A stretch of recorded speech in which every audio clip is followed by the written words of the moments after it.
breaking news. In one of our previous reports, we told you that military tribunals for deep state traitors who are trying to overthrow the Trump administration will begin in January of 2019. That Guantanamo Bay and several other strategic locations around the country have been prepared for these trials, which will begin in the new year.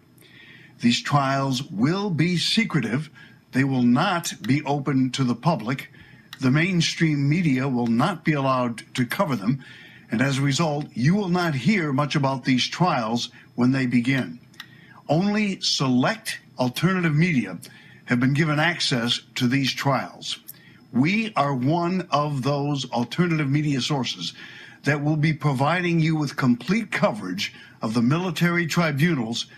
It's like 24 hours since John McCain was put to death.